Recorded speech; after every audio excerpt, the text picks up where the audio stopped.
Ok, muchachos, muy buenos días. Estamos listos entonces para comenzar. Antes de siquiera comenzar con la clase de hoy propiamente tal, tengo algunas preguntas. Lo manifesté en la sección anterior. También me gustaría preguntarle a ustedes porque me di cuenta anoche de algo. Eh, Primero que todo, ¿cómo están? ¿Están bien? ¿Están abrumados? ¿Están tapados con tareas? Esa es mi primera pregunta, por favor. Sí, hemos tenido hartas tareas. Mm. Y la verdad es que sí, hemos tenido hartas tareas. Y controles, igual. Y controles, sí. Controles también, pero partieron la semana pasada, inmediatamente pruebas. Sí, la Sí, primera semana un control. y controles en muy poco tiempo. ¿En serio? Ok. ¿Y en qué ramo control? En Anatomía. Anatomía, Mm. química general. Y en anatomía como hartos trabajos igual en grupos y quiz y cosas así. Sí, les preguntaba porque me di cuenta que las tareas empezaron a llegar ayer. Primero que todo, las tareas no eran para hoy, eran para el próximo viernes, pero da lo mismo eso no es lo más importante. Lo más importante es que me di cuenta que muchas tareas empezaron a llegar ayer a las 10 de la noche. No me parece problema, no es problema para mí, pueden llegar a la hora que quieran. Pero lo que me preocupó es que algunas personas mandaron tareas a las 3, 5 de la mañana, que ojo, no es que me preocupe por mí, yo estaba durmiendo, me preocupa por ustedes. ¿Cuál es el problema? ¿Están sobresaturados? Les pregunto sinceramente porque sabemos, he estado viendo noticias, que muchas personas están diciendo que los profesores estamos demandando demasiado, mandamos guías y guías y más guías y no estamos dando tiempo para que los estudiantes las hagan. Y cuando yo recibo correos, no uno, ojo, no uno, más de uno sin duda, a las 3 de la mañana, a las 5 de la mañana, y esto es solamente prácticamente la primera o la segunda semana, me asusta un poco por ustedes. No es época de exámenes, no es época de pruebas, ni quiero imaginar cómo va a pasar cuando tengamos la primera integral, que casi todos la vamos a tener por ahí en un mes más. Casi siempre es así. Cuéntenme, por favor, me interesa saber esto porque como docente también tenemos que saber cómo están ustedes. Me complica que estén sobresaturados, tampoco es la idea. Hay que estudiar, por supuesto, somos profesionales, ustedes van a ser químico farmacéutico en el futuro, pero también se ha dicho que hay que tener un poquito de tino al respecto como docente. Y también les voy a preguntar con respecto a mi área, que en realidad yo no me puedo meter en lo que están haciendo los demás profesores. Pero cuéntenme un poquito, por favor, antes de empezar. Yo creo que es más anatomía que nada, profesor, que o sea, que es como que son muchas cosas que estudiar en un tiempo muy limitado, ¿Ya? porque, por ejemplo, tenemos una clase, a ver, creo que el lunes, no, el martes y después tenemos control el jueves, entonces hay un día de intervalo para poder estudiar la materia del martes y ahora, por ejemplo, nos pasaron todos los huesos sin exceptuar ninguno y después tenemos un quiz, entonces creo que eso más que nada y como esto se trata de ir estudiando día a día, supongo que la gente se dedica a estudiar nomás, Ya. nada más que hacerle. Ok. Eso es que el profe como que quiere fijar quiz todos los jueves. Igual es como harto que pasar porque, por ejemplo, yo escribo como 5 planas de apunte en una sola clase y Ok. después eso pasarlo limpio y en estudiarlo en un solo día. Y además que los profes, por ejemplo, en mate, química, pasan mandando igual hartas guías que hay que completar, que hay que hacer. En el control anterior fue como tuvimos una clase de química y a la próxima control, pero estuvo piola igual, pero había que harto tiempo como pasando limpio, cosas así. Sí, pero igual, bueno, ahí, como les digo, me asustó un poco por el tiempo. Como les digo, estamos recién empezando y hay que tener un poquito yo estoy tratando de tener un poquito de cuidado, dadas las recomendaciones de los expertos también, en el sentido de que hay que hacer cosas, por supuesto, hay que trabajar. Yo también le he dado hasta paper en inglés, a lo mejor súper abrumante, pero creo que les di un tiempo considerable para que lo pudieran realizar. La tarea que les di, que me están enviando, también era súper específica, puntual. Eh, También la idea es que nosotros hagamos esta retroalimentación, se fija, yo creo que también ustedes como alumnos nos pueden decir a nosotros, en este caso a mí, oiga, profe, sabe que se está yendo un poquito pasadito porque también hay que tratar de encontrar estamos aprendiendo de todo, ya, esto no es una crítica ni a ustedes ni para nosotros, nosotros también, de pronto, yo también, por supuesto, les podría mandar todos los libros que tengo acá en PDF, y léanme todo esto para pasado mañana, y lo podría hacer. Creo que también estoy tratando de no abrumarlo. Estamos recién empezando, por supuesto que lo vamos a hacer, pero también quería su feedback. Y con respecto a lo mismo, principalmente más ahora a mi clase, la tarea, hay una que fue pequeñita, ya me la están enviando, la agradezco. ¿Cómo van con el paper en inglés? ¿Muy complicado? La verdad ni siquiera lo leí. Interesante. Está interesante, doctor. Aún no lo leo. Recuerden que para el próximo viernes, el lunes, yo creo que este fin de semana lo pueden leer. La única recomendación que les puedo dar respecto al paper es que vayan haciéndolo de a poco.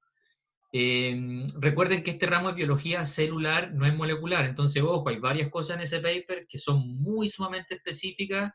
Ustedes también vamos a aprender conmigo, yo los voy a guiar, para que tratemos de sacar las ideas principales del paper, lo que yo quiero. Por eso la próxima semana nosotros vamos a tener una retroalimentación. Yo sabía que probablemente no lo habían leído, por estar en inglés puede ser un poquito más complejo.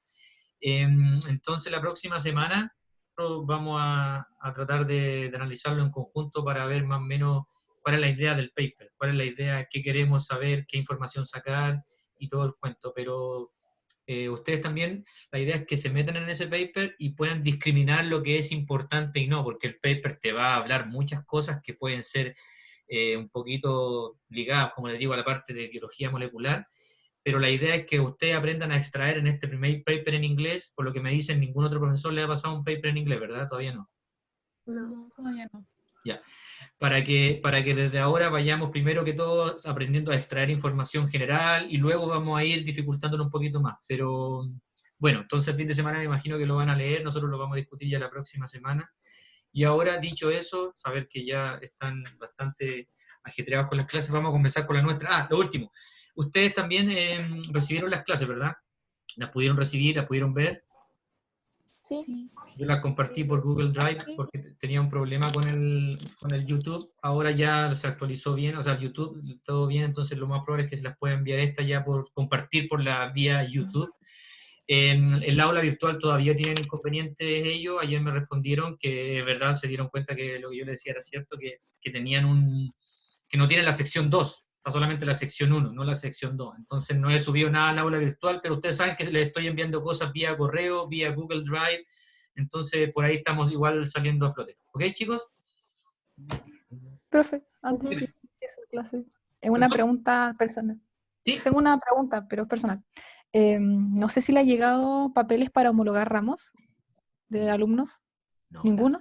No. Ya, ok. ¿Y me debería llegar a mí, disculpa?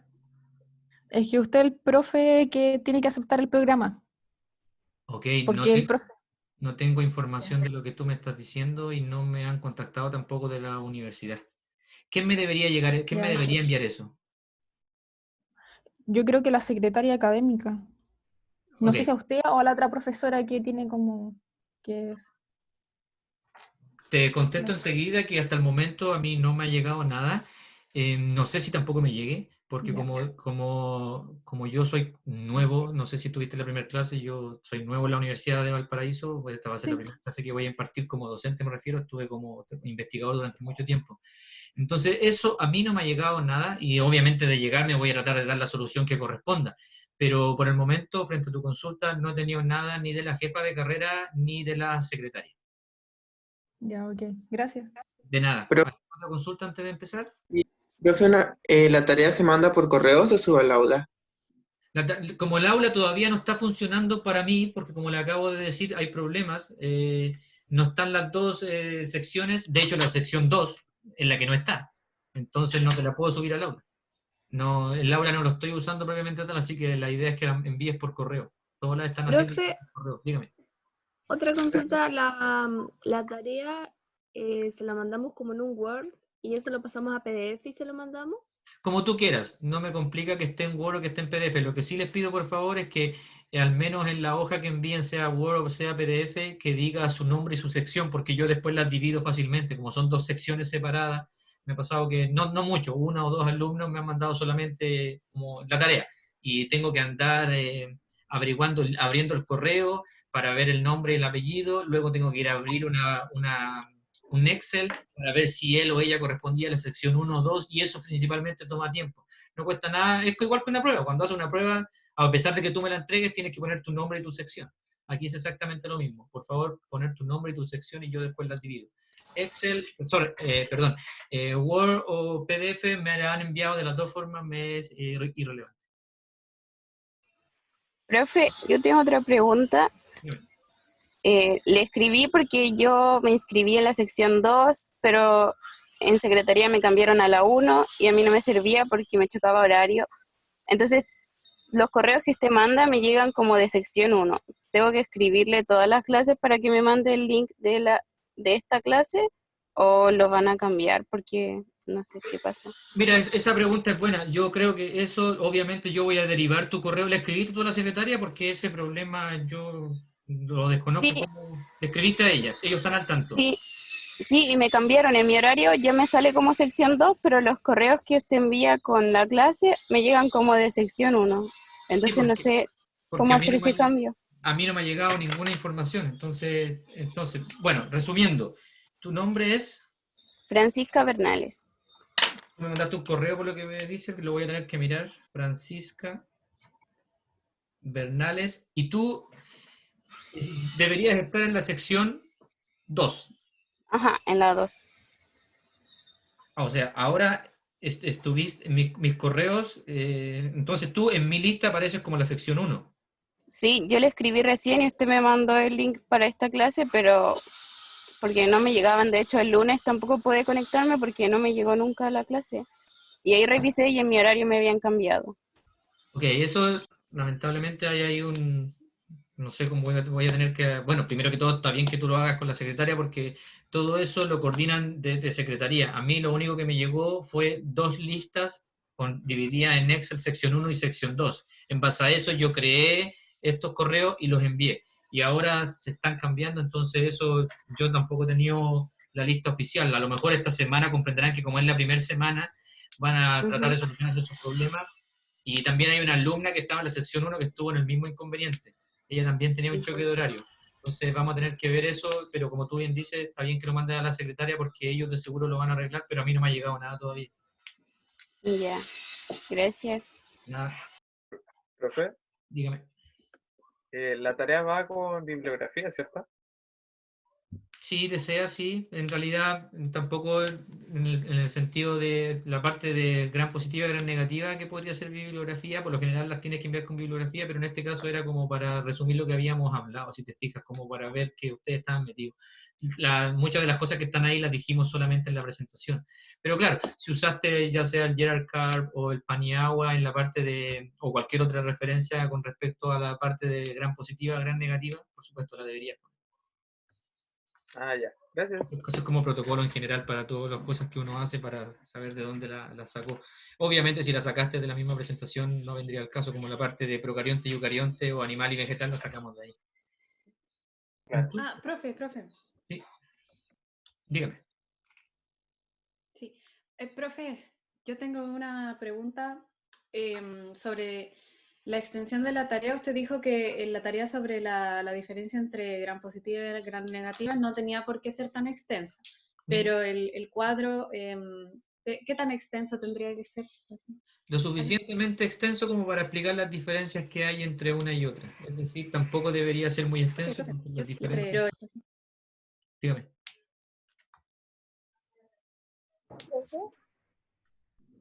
¿Sí?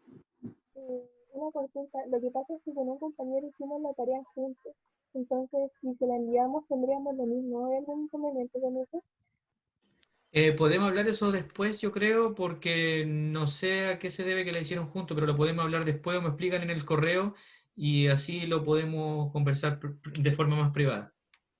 Ya, muchas ¿Ok? gracias. ¿Les parece? Ya sea me mandas un correo o si quieres explicarlo más rato me dice que me contacte y nos hacemos otra especie de reunión, pero en el correo me puedes explicar cuál es el motivo de por qué lo hiciste juntos. Lo hicieron juntos y obviamente una vez leído el correo yo te puedo decir todo bien o no me parece. ¿Ok? Ya, gracias, Muchas profe. gracias. Entonces, creo que aclaramos algunas dudas, agradezco las preguntas, las aclaraciones, porque obviamente estamos en este proceso de rodaje. Tenemos que ver también lo de las alumnas que han tenido problemas entre las secciones 1 y 2 y que se cambiaron, etcétera, para que no se vuelva a repetir. Ojalá para ya la próxima semana tenerlo solucionado, pero como es viernes, voy a tratar de enviar un correo cuando terminemos a la secretaria para recordarle y ver qué es lo que hacemos ahí al respecto. Entonces, vamos a comenzar. ¿Estamos listos para comenzar por el momento, verdad? ¿Todo bien? Sí. Ya, entonces, demos comienzo. No hay nada en el chat, somos 39 y vamos a mover esto un poquito para que no moleste. Y hoy día vamos a hablar sobre lo que es los tipos de células eucariotas y principalmente vamos a hablar de la especialización celular o también conocido como diferenciación a grueso modo. Esto no es un ramo de biología del desarrollo, por lo tanto vamos a ver que es principalmente a nivel de algunas diferenciaciones de células y por qué esas células tienen esa forma y qué tipo de función realizan. Y lo primero que quiero comenzar acá mostrando es esto que me pareció sumamente importante. Esto lo saqué del CARP, si les interesa. Algunas cosas las saco obviamente de diferentes libros, sea Paniagua, CARP, Bloodich, o los libros que tiene usted, o también, por supuesto, de internet y de algunos papers, como verán en el paper que tengo al final de esta presentación. Entonces, cuando hablamos de células, en muchos aspectos, nosotros queremos decir, y esto los traje textual y por eso se los pongo acá, es que las células eucariontes más complejas se encuentran dentro de los protistas, como el que vemos acá. Ahora el libro, ¿por qué dice esto? Usted puede decir, pero ¿cómo un protista va a ser más complejo que un organismo como un organismo como nosotros, como un organismo eucariote, vegetal o animal? Pues la explicación es la siguiente, me pareció súper interesante ponerla acá, porque finalmente cuando estamos hablando de un procarionte, ellos son capaces de realizar todas las actividades en una sola célula. Es decir, esa única célula, ese único microorganismo, en este caso la vorticella, por ejemplo, tiene sensores ambientales, es capaz de captar alimentos, eliminar los desechos, es capaz de evadirse de los depredadores. Y todo esto lo realiza una sola célula. O sea, desde ese punto de vista es que el libro trata de demostrar que estas incluso pueden ser más complejos que un eucarionte. Suena un poco contradictorio, pero por eso lo traía a colación por si ustedes lo leen en ese libro, para que no se confundan. Por supuesto que una célula eucariota es más compleja, y lo vimos por lo de los organelos, por la membrana nuclear, etc. Sin embargo, lo que quiero demostrar acá es que en una sola célula ustedes pueden tener todo este acervo de actividades que corresponden a las que acabo de nombrar. Esto que está acá lo quiero tocar porque me parece sumamente interesante y ya la semana pasada hablamos un poco y es respecto a la teoría endosimbiótica. Pregunta. De seguro ustedes ya tienen algunos conocimientos previos. ¿Alguno de ustedes puede decirme a grueso modo qué es la teoría endosimbiótica o en qué consiste en algunas pocas palabras para que vayamos interactuando como de costumbre? Si no me equivoco, era algo como que los cloroplastos con la mitocondria estaban dentro de la célula de la procarionte, y después como que se la comieron, algo así. Sí, es algo así. ¿Algo Ya. más? Muy bien. Sigamos. ¿Hay alguna otra idea que apoye lo que acabamos de comentar? Decían que eran organismos que que eran antes independientes porque tenían su propio ADN. Perfecto. Entonces ellas para después, como mecanismo de supervivencia, entraron a la que sería ahora eucarionte. Perfecto. ¿Hay alguna otra más? Pero eso está bastante bien. Sigamos entonces. Ambas respuestas están correctas y vamos a ver ahora un poquito más en detalle, pero sin duda que lo que ambos han dicho es lo que nosotros podríamos resumir a grueso modo y es importante que vayamos recordando estas terminologías. Y están en lo correcto, por ejemplo, miren por favor acá, a la derecha tenemos la imagen y a la izquierda tengo un poquito la explicación, en donde nosotros tenemos una bacteria procariote gigante, por así decirlo, aquí la de amarillo, naranjo, y por otro lado tenemos una bacteria, otra procarionte, en este caso aeróbica, chiquita. Pregunta antes de seguir, aeróbica y anaeróbica, ¿entienden la pequeña diferencia? No. No. Ok, una célula aeróbica es aquella que requiere de oxígeno y una célula anaeróbica es aquella que no requiere de oxígeno. No más definición que eso. ¿Ok? Dicho esta aclaración, que me parecía importante hacerla, porque también en la sección 1 me di cuenta que no todos manejaban el término, cosa que no tiene nada de raro, para eso estamos, para aprender. Entonces vamos a tener una célula procariota anaerobia y una célula procariota aerobia. Y como se fijan, uno de ustedes dijo muy bien que como que una célula se comía, engullía a la otra, y eso es correcto, y lo podemos ver acá. Entonces vemos cómo la célula naranja está engullendo completamente a la otra célula. Y vamos a tener finalmente esta formación, donde vamos a tener ya la célula procariota y con la otra que fue engullida y que viene a complementar la respuesta de la señorita que dijo que una célula pasa a ser lo que es la mitocondria, cosa que es correcto en este ejemplo que ustedes ven acá. Posteriormente, nosotros vemos que la membrana plasmática se empieza a invaginar, es decir, a ir hacia adentro. Y fíjense, por favor, aquí en el paso número 3, cómo está entre el paso 3 y el 4, se está formando lo que correspondería a la membrana nuclear. Y por otro lado, acá también vemos que la célula que fue engullida se encuentra aquí a un costado izquierdo. Es decir, la célula procarionte, la grande, va a engullir a la otra y va a empezar a producirse todo este proceso en el cual la membrana se invagina, va a rodear este núcleo que ustedes ven acá, y finalmente nosotros vamos a tener que esta célula ya llamada, por así decirlo, eucarionte, ya casi lista para ser denominada como eucarionte, va a tener dos caminos. En el paso 4 va a dar origen a lo que son las células animales, y en el paso 5 va a dar origen a las células vegetales. ¿Basado principalmente en qué? ¿En qué tipo de célula fue engullida? Una célula, por ejemplo, si engulle una cianobacteria, recordemos que las cianobacterias o algas verdes azuladas eran, ¿qué características tenían? ¿Importante? Díganla. Sé que la saben. Sé que la saben. No. Las láminas fotosintéticas. Correcto. Entonces, si esta procarionte va a engullir una cianobacteria, que la cual es fotosintética, obviamente vamos a tener el linaje de las células eucariontes. Y de no ser así, vamos a tener eucarionte vegetal, o de no ser así, vamos a tener el origen de la eucarionte animal. Es decir, ustedes ya desde antes manejaban más o menos lo que es la teoría endosimbiótica. Alguien me preguntó delante, pero profe, ¿esto es así? ¿Esto es verdad? ¿Esto pasa? Y la respuesta es teoría, y como teoría está en discusión. Pero esta fue la última teoría aceptada en el año 1970, y esta es como la más aceptada hoy en día. Es cierta en la medida que hoy los indicios dicen que esto es cierto hasta hoy. ¿Va a ser cierta por siempre? No lo sabemos. Como toda teoría, puede ser sometida a discusión y en algún momento puede validarse o puede desecharse, y vamos a tener otra teoría. ¿Consultas?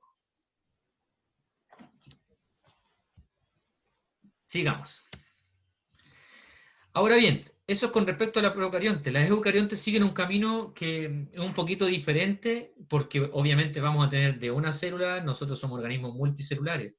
Y la pregunta es, ¿cómo hace una célula? Es decir, un huevo fecundado, aquello que fue dado entre un óvulo, entre un ovocito y un espermio, forma un huevo fecundado, luego el feto. ¿Cómo este feto llega a formar toda la cantidad de células que tenemos en nuestro organismo? ¿Alguno de ustedes sabe cuántos tipos de células diferentes tenemos en nuestro organismo? ¿Tienen alguna idea? 200. ¿Perdón? 200 diferenciaciones o más de 200 diferenciaciones. Correcto, estás muy cerca. En realidad dicen que tenemos un poquito más de entre 250 y un poquito más de diferenciaciones en cuanto a diferentes tipos de células en nuestro organismo. La pregunta es, ¿cómo una célula, el huevo fecundado, hace para generar células tan distintas como los eritrocitos, como las células del tejido adiposo, cómo lo hace para generar las células del epitelio? ¿Alguno de ustedes tiene alguna idea? ¿Cuál es el fundamento de por qué una célula se convierte en 250 y 250 células diferentes en forma y a su vez en función? ¿No tiene Porque mediante la mitosis se especifica. Ok, es un ejemplo. Por lo tanto, ¿qué involucraría eso? ¿Tenemos diferencia a qué nivel, si hablamos de mitosis, principalmente? ¿Con la expresión genética? Exactamente. Tenemos la expresión genética. Es decir, hay genes que se van a activar y hay otros que se van a reprimir. Y también tenemos otra cosa importante. Eso no sé si lo pueden saber, pero se los voy a tratar de graficar acá. Nosotros tenemos acá células tan diferentes como célula muscular en el lado izquierdo, en donde podemos ver que son fibras que son empaquetadas. Tenemos acá células del cartílago.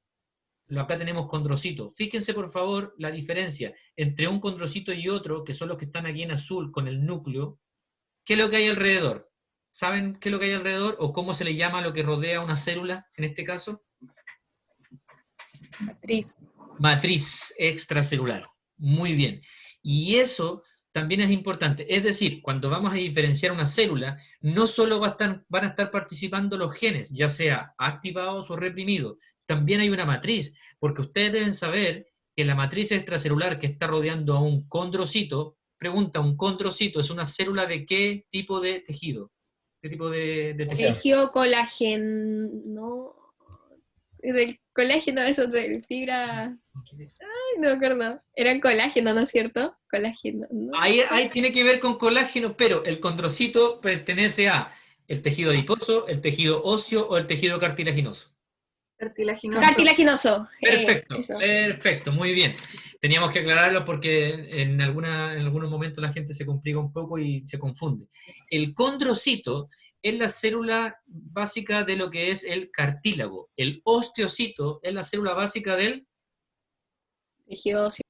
tejido óseo, muy bien. Y aquí pueden ver que en el caso del cartílago, las células no están tan juntas, tan empaquetadas, tienen una gran cantidad de matriz extracelular.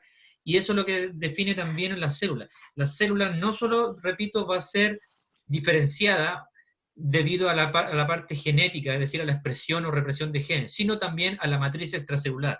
La matriz extracelular que está en un condrocito o rodeando un condrocito no es la misma matriz que va a rodear a, por ejemplo, el fibroblasto. Esto es como más o menos general para que ya vayamos viendo en qué consiste esta diferenciación. Preguntas acá. Nosotros tenemos distintos tipos de órganos, y nosotros, por ejemplo, podemos tener un daño a un órgano. ¿Y por qué quiero hablar de esto? Porque cuando hay un daño a un órgano, las células deben moverse, deben migrar, y por ende también, muchas de ellas deben diferenciarse. Pregunta para ustedes, general. Aquí tenemos 3 tipos de órganos, pero hay más sin duda. ¿Ustedes por casualidad saben cuál es el órgano más grande del cuerpo? ¿La piel? La piel. ¿Están seguros? ¿100%? Sí, 100%. Ok, Sí. muy bien, lo saben. Sí, la piel es el órgano más grande del cuerpo. En un adulto, ¿ustedes tienen alguna idea de cuánto puede pesar la piel de un adulto? 15%. 25%. Ok, 15% pero en en peso peso. en kilogramos, ¿lo saben? Para tener algún dato más, no sé si por así decirlo, no robusto en la palabra, pero para que lo manejemos todo. La piel en un ser humano adulto puede pesar entre 4,5 y 5 kilogramos. Bastante. A su vez, ocupa una superficie de 2 metros cuadrados. Imagínense lo gigante que es la piel y ustedes están muy bien. Hago esta pregunta porque muchos se confunden, porque primero que todo no consideran a la piel como un órgano y te dicen inmediatamente el corazón, el hígado, porque es gigante. No, es la piel. Muy bien, veo que se sabían esa parte. Y sigamos, por favor. Cuando nosotros tenemos piel, es un ejemplo de un órgano dañado, en este caso la piel, porque es más fácil de estudiar, por así decirlo. Por eso usé la piel, pero podría ser cualquier órgano. Nosotros podemos tener un daño, como pueden ver aquí arriba, por favor, un daño menor, por así decirlo. Y fíjense acá abajo, un daño bastante más grande. ¿Ustedes creen que la forma en que nuestro cuerpo es capaz de regenerarse, la forma en que nuestras células son capaces de diferenciarse o moverse, es la misma en el caso de arriba que en el caso de abajo? No. No. ¿Qué pasaría en el caso de abajo? ¿Sería fácil que las células se movieran de un lado a otro? Fíjense la profundidad. Es difícil, una cicatrización más lenta, ¿no? Más lenta. Incluso podría ser imposible. Ahora, imagínate esto. Si tú tienes este daño acá y tú necesitas que las células se muevan de izquierda a derecha, ¿no necesitaríamos algo como un puente? ¿No creen ustedes? Pues la célula, la célula es capaz de moverse, pero la célula tiene que moverse no en el aire. Las células no levitan. Se tienen que mover en algo. Ese algo es la matriz extracelular, como dijo una de las señoritas. ¿Cómo hacemos entonces acá? ¿Cómo lo hacemos? ¿Lo dejamos así? ¿Qué haríamos? Injerto de piel.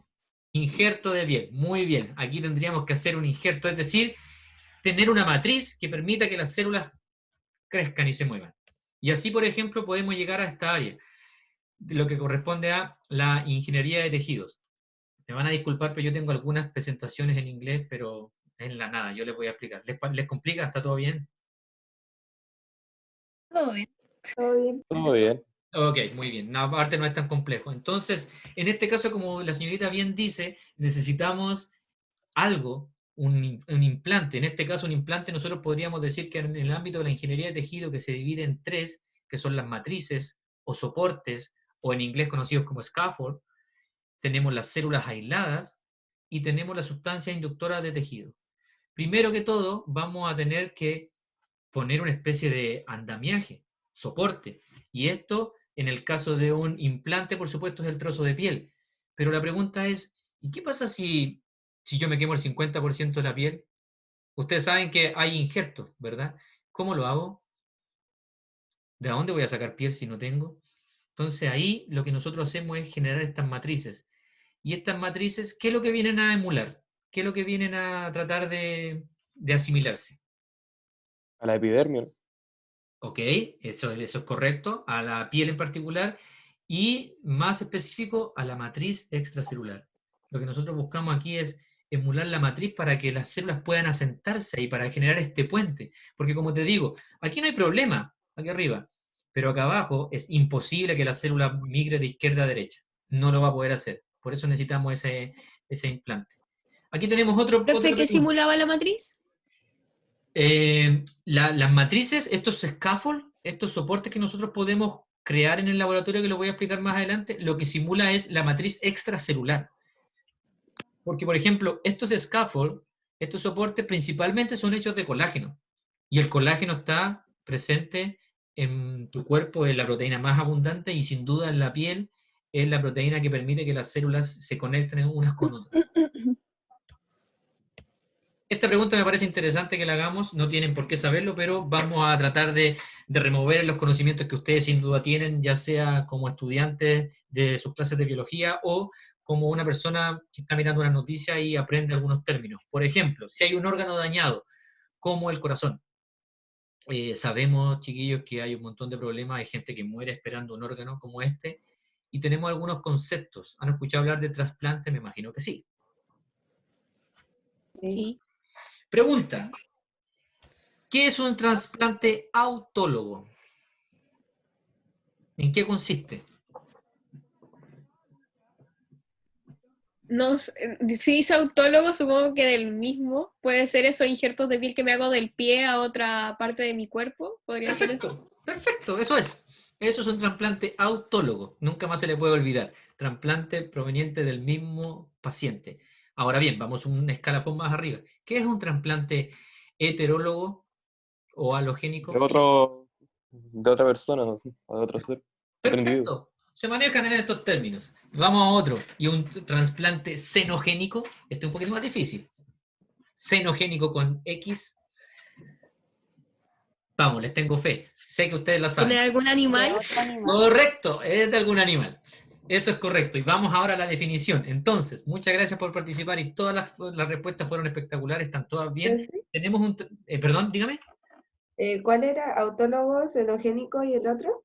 Te lo voy a explicar ahora para que no pierdas el hilo. Mira, de aquí viene. Entonces tenemos, en esta imagen que tú ves acá, que te acabo de desplegar, tenemos un trasplante autólogo o un autograft. Graft significa injerto. Tenemos un autoinjerto en donde, como bien dijo la compañera, si te fijas en la imagen, del propio paciente. Por ejemplo, un quemado, se quema el 20%, le sacamos trozos de piel y cubrimos el trozo que está dañado. Por otro lado, tenemos acá un allograft, aloinjerto o heteroinjerto, en donde ustedes se fijan que de la persona de color azul, ahora el trasplante va a la persona de color rojo. ¿Es la misma persona? No, su compañero bien lo dijo, de otra persona, pero sin embargo es la misma especie. Y por último, tenemos la que era un poquito más complicada, que tenemos acá el xenograft, xenoinjerto, en donde tenemos que este injerto va de un animal a un humano, por lo tanto viene de otra especie. ¿Quedó clara la acotación entonces? ¿Profe? Dígame. ¿Qué pasa con la parte donde se le saca para hacer el injerto? Yo, si me quemo la mano y me sacan de la pierna, ¿qué pasa con la piel que me sacan de ahí? Esa es muy buena pregunta. Y lo que viene ahora lo va a responder, mira. Yo puse una X ahí, ¿la viste? Eso significa, eso significa que te leí la mente, ¿no? Eso significa que todos ellos tienen problemas. ¿Y cuál es el problema? Vamos a lo que tú preguntas.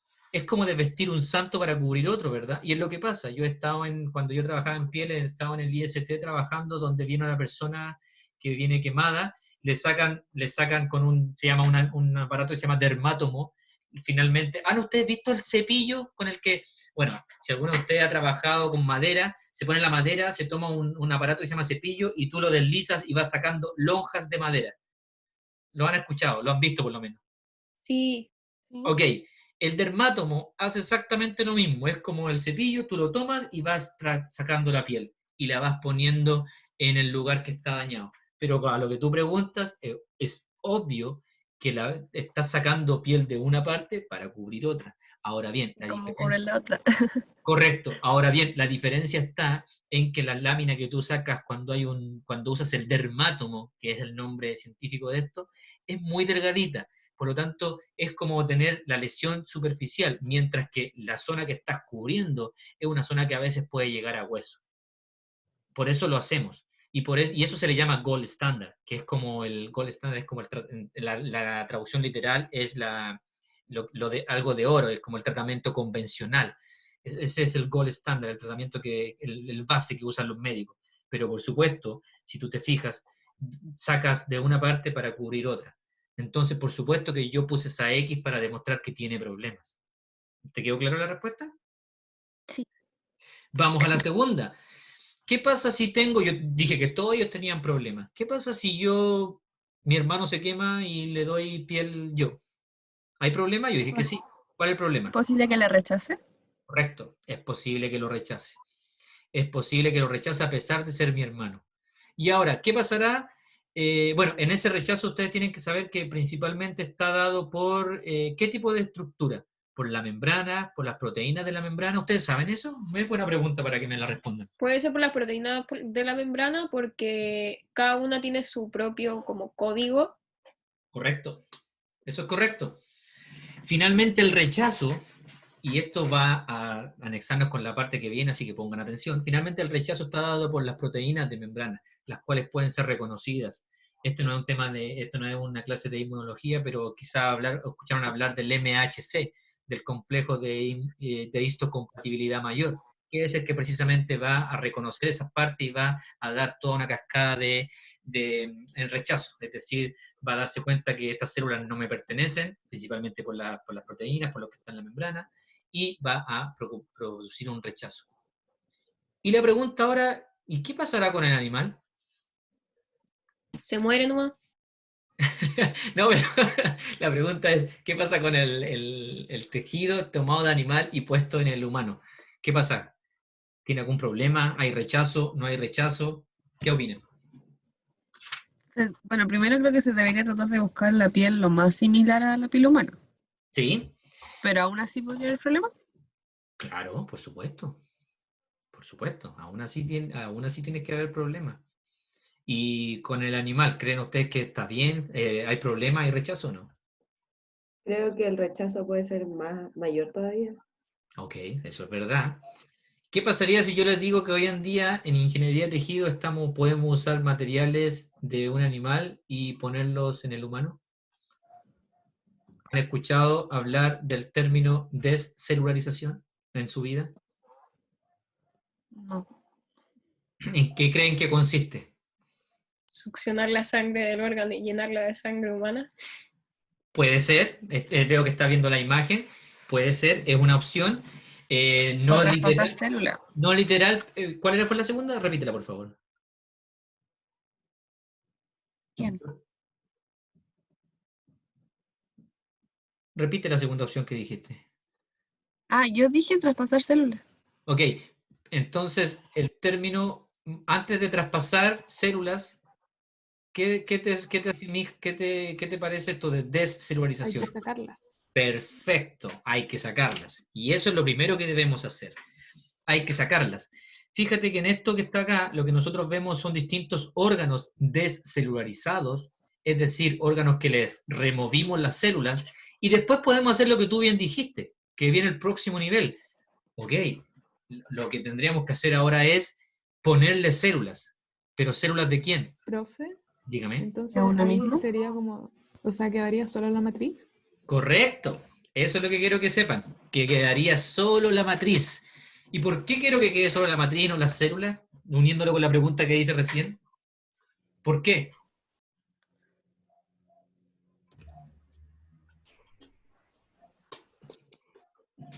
Vamos, sé que lo saben. Hablamos sobre el rechazo. ¿Dónde está el rechazo? Ah, se saca todo. Proteínas de la membrana. Correcto. Están las proteínas de la membrana. Entonces, si yo remuevo las células, entonces voy a evitar este rechazo. Sí, porque no va a haber membrana y va a tener el medio ideal para que se puedan desarrollar las otras células. Perfecto, y esa es la respuesta. Y todo lo que ustedes me están diciendo es verdad, pero tienen que saber que fíjense por favor que al final de la diapo yo pongo a Badilac 2007, 2009 y al otro autor que es más complejo de decir porque tiene un apellido chino, el 2010.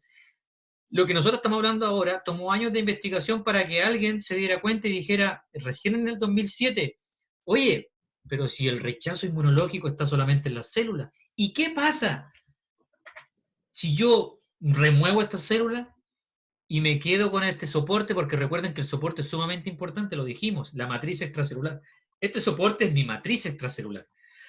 ¿Qué pasará? Y entonces lo que hicieron fue esto. Vamos a tener acá a la izquierda, yo estoy asemejando a esta red que ven acá, es como el soporte, el scaffold, y en azul tengo marcada la célula.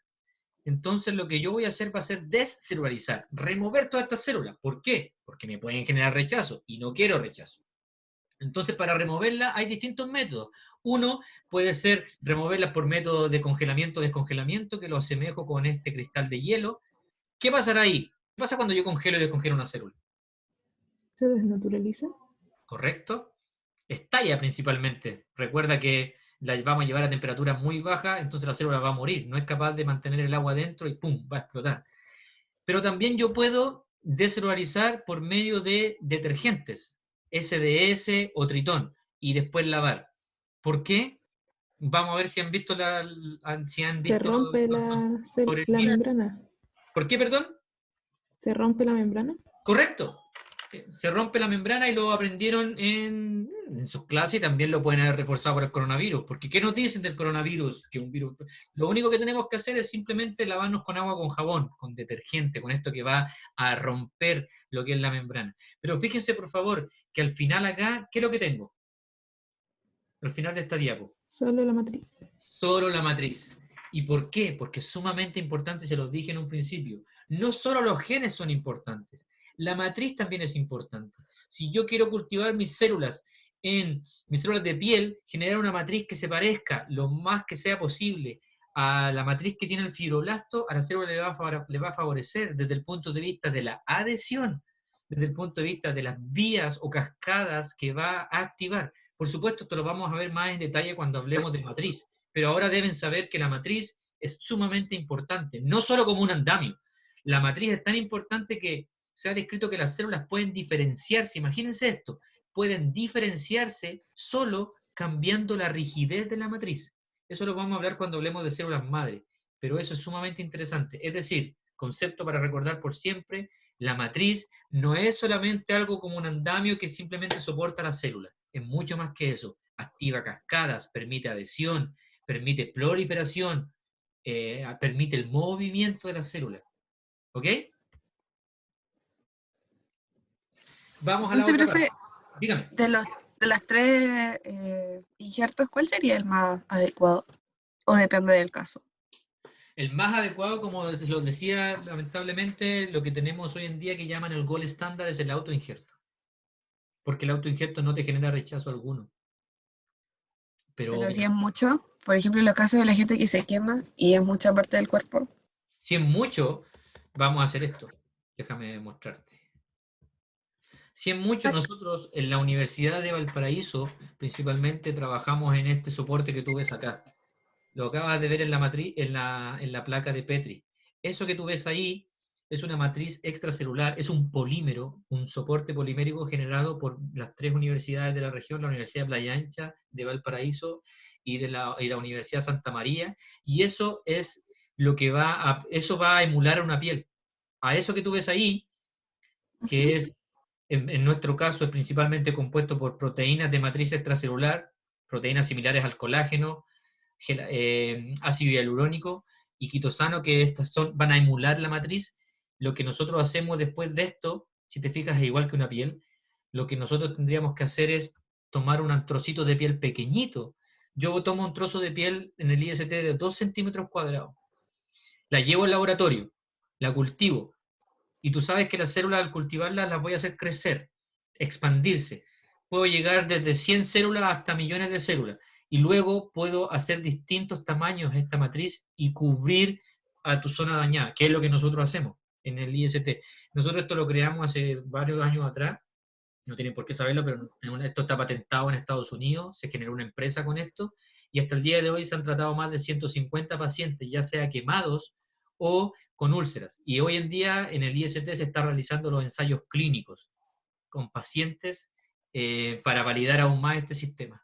Entonces, frente a tu consulta, por supuesto, si yo saco un trozo gigante de piel, voy a desvestir un santo para vestir otro, pero con nuestra tecnología, desarrolladas ahí en los laboratorios de la universidad, en el 5º piso, nosotros lo que hacemos es tomar solamente 2 centímetros cuadrados de piel, imagínate, pequeñito, y eso lo incremento exponencialmente hasta tener millones de células, y yo te puedo poner diferentes parches de esto. Nosotros hemos puesto hasta 25 parches de esto. Y esto obviamente es una cobertura cutánea que nosotros desarrollamos. ¿Alguna consulta? ¿Y esto del trasplante no tiene como un límite de tiempo? El límite de tiempo está dado, es muy buena la pregunta, el límite de tiempo está dado por el tiempo que tú puedes cultivar las células. Las células, cuando tú las cultivas, tienen cierto tiempo o pasajes, que es un término que significa cuántas veces las células se dividen. Pero frente a tu consulta te puedo responder sí y no. Sí, en el sentido de que si las dejo por siempre, va a llegar un momento en que se van a morir. Y no, en el sentido de que yo tomo varios tipos de células, las crezco durante una semana, pero las voy congelando. Y al congelarla, recuerda que cuando me presenté yo trabajé en un área que se llama criopreservación, en criobiología, que es la ciencia que estudia el comportamiento de los materiales biológicos a bajas temperaturas, tan bajas como la temperatura del nitrógeno líquido, donde tú detienes toda la actividad biológica. Y después de un mes o de 4 meses, si quiero, el paciente requiere más implante, yo descongelo sus células que están en un estado, por así decirlo, no decirlo, están en un estado de congelamiento, está detenida su actividad y es como si fueran nuevecitas. Y así puedo seguir descongelando células y seguir tratando al paciente hasta que le cerremos la herida. ¿Qué es lo que hacemos? Esto no es solamente palabrería, esto lo hacemos. Lo hemos estado haciendo durante los últimos 10 años. ¿Profe, existe el injerto con piel de pez? Existe. Fue desarrollado por unos brasileños, brasileños. Lo que usan es la piel de pescado. Pero la diferencia, eso es importante, la diferencia entre nuestro método y la piel de pescado es que la piel de pescado tú la tienes que remover. Lo que usa finalmente, a ver, cuando tenemos un quemado, chiquillos, lo más importante es que al quemado, le voy a preguntar a usted, ¿cuál es la función principal que tiene la piel? Espero que me respondan. Proteger. Protectora. Protectora o barrera. Es decir, si yo me quemo, mi piel queda expuesta a los microorganismos. Lo primero que debemos hacer en una quemadura, por ejemplo, si estamos hablando de quemadura, es cubrir esa área para evitar que los microorganismos ingresen al cuerpo. Lo que haría la piel de pescado es precisamente eso, inmediatamente cubrir, mejorar el lecho de la herida y permitir que las propias células del paciente crezcan. Pero la piel de pescado no se queda en ti, tú la tienes que remover. Es solamente una cobertura momentánea, ¿me hago entender? Sí. Mientras que esto que nosotros desarrollamos, esto es un polímero biodegradable y biocompatible. Este polímero tú no lo tienes que remover, no es tóxico, se queda ahí. Y se degrada a medida que las células van ocupando el espacio y puede usar otro y se degrada, es biodegradable. Es una ventaja muy grande. ¿Alguna otra consulta, chicos? Profe, cuando uno se quema, ¿puede quedar una mancha o se puede arrugar la piel? ¿Por qué se debe eso? porque precisamente lo que nosotros tratamos de hacer con esto es tratar de evitar cuando hay una quemadura y la célula no tiene espacio o no tiene la matriz extracelular, los fibroblastos comienzan a sobreproliferar y un proceso que se llama como hipertrofia celular, por así decirlo. Entonces empiezan a sobresecretar matriz extracelular para cubrir esta herida, y por eso te queda todo eso que se te queda arrugado. Entonces lo que nosotros con esto lo que tratamos de evitar es precisamente eso. Bueno, yo obviamente la idea de esta clase no es hablar al respecto. Si en algún momento tengo la oportunidad les puedo mostrar imágenes de pacientes tratados por nosotros, donde podemos ver cómo se produce este tratamiento, pero ahora no venía al caso mostrar eso. Pero en el futuro sin duda yo puedo buscar y les muestro algunos pacientes reales de nosotros mismos acá tratados y cómo esta tecnología permite precisamente evitar tanto la desecación de la herida, los daños y por supuesto las cicatrices hipertróficas que tú manifiestas. Profesor, disculpe. Gracias. Dígame. Si consideramos que hay tantas personas que necesitan trasplante cotidianamente, ¿por qué no utilizamos solo trasplantes de animales en vez de esperar que llegue un trasplante de un humano? Si bien la tecnología hoy en día nos permite tratar de usar los animales, aún así sigue habiendo problemas de rechazo. Sigue habiendo problemas de rechazo no a nivel de la matriz, sino que cuando yo realizo un proceso de descelularización, tienes que pensar que yo soy capaz de remover las células, pero no todas, lamentablemente. Entonces quedan algunas. Y también se ha descrito que quedan algunos elementos traza. Y hay uno que es muy específico, no quería entrar en detalle, pero si estás interesado puedes leer, que es el epitopegal, que está presente muy fuertemente unido a la membrana. Y ese sigue generando rechazo.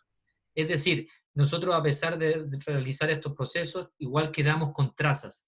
De hecho, la ingeniería de tejido te dice que tienes que remover más del 95% para que recién ahí tú podrías pensar en disponerlo en humano. Esto todavía, muchachos, está en fase de estudio. Si se fijaron en los papers que yo les dije, 2010, todavía ellos empezaron en el 2007 y el 2010 continúan.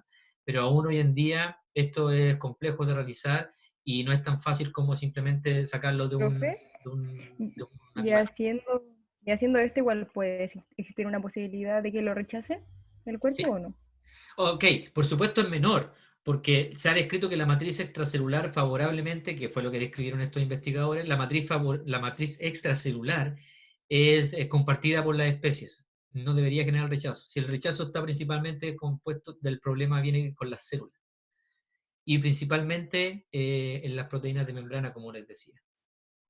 Entonces, obviamente el rechazo está bastante disminuido, pero esto está en plena investigación. Sería bueno que en el futuro la idea es esa, por supuesto, o poder usar de animal y tratar de emular lo más posible al humano. Pero recuerden que una vez que nosotros usamos el tejido animal, después hay que repoblarlo, hay que resembrarlo con células del paciente. Entonces es un tema que está bastante en boga hoy en día y se está investigando en distintas partes del mundo, en Estados Unidos en particular, donde está el señor Badilak. Hay bastante investigación al respecto. Y yo creo que les voy a compartir por ahí algún tipo de video donde pueden ver en qué momento de la tecnología vamos. Pero para allá va la cosa. Lamentablemente, dado los problemas de rechazo y dado los problemas de falta de órganos, la idea es que vayamos a generar eso. Incluso van más allá, hoy en día algunos están haciendo órganos en 3D. Yo en Alemania estuve trabajando con chicos que trabajaban en 3D. Hay un investigador que se llama Anthony Atala en Estados Unidos y él es capaz de imprimir un riñón. Está en TED. Ustedes pueden ir a TED.com. ¿Han escuchado hablar de las charlas TED? Me imagino que sí. No. Ok, les voy a decir que tú pones www.TED, es decir, TED.com, te suscribes y son charlas gratuitas para todo el mundo en inglés, con subtítulos en español, y hay de todos los temas que se te ocurra, sirve mucho para practicar inglés, para aprender, y puedes poner ahí distintos temas, desde psicología, biología, sociología, etc. Y son charlas cortas de 15, 20 minutos, y les recomiendo que ingresen. Además de mejorar su inglés, pueden ver distintos tipos de charlas con los subtítulos ahí en español. Hay también charlas TED en español, pero yo por lo general me meto a las que están en inglés. Bueno, muchachos, sigamos entonces. Ok, una de sus compañeras dijo algo muy bien, que después hay que sembrarla con células. Y para sembrarlas con células nosotros debemos aislar las células primero que todo, sacarlas. Esto es un ejemplo como una ratita. Pero yo les dije hace poco que en humanos lo que hacíamos era tomar 2 centímetros cuadrados de piel, hacíamos una digregación y finalmente las cultivábamos y aumentábamos su número un montón. ¿Para qué? Para que después esas células nosotros las podemos disponer en un soporte polimérico como el que nosotros tenemos o en un órgano descelularizado. Nosotros también podemos hablar de, como pueden dar cuenta, hay una posibilidad de reemplazo celular. Me imagino que ustedes han escuchado hablar de trasplante de células madre de médula ósea. Lo han escuchado hablar, ¿verdad? Sí. Esto está siendo muy utilizado hoy en día y los llamo también a poder participar en una campaña de una asociación que se llama DKMS, en donde lo que buscan ellos es tratar de pesquisar a la mayor cantidad de personas, hacer como un banco de donantes de médula ósea a nivel internacional. Es decir, ellos te van a mandar, por ejemplo, un kit a tu casa, tú tienes que hacer con un isótopo, lo metes en tu boca y lo guardas. Con eso ellos lo analizan genéticamente y pesquisan las similitudes genéticas para un posible trasplante en cualquier parte del mundo.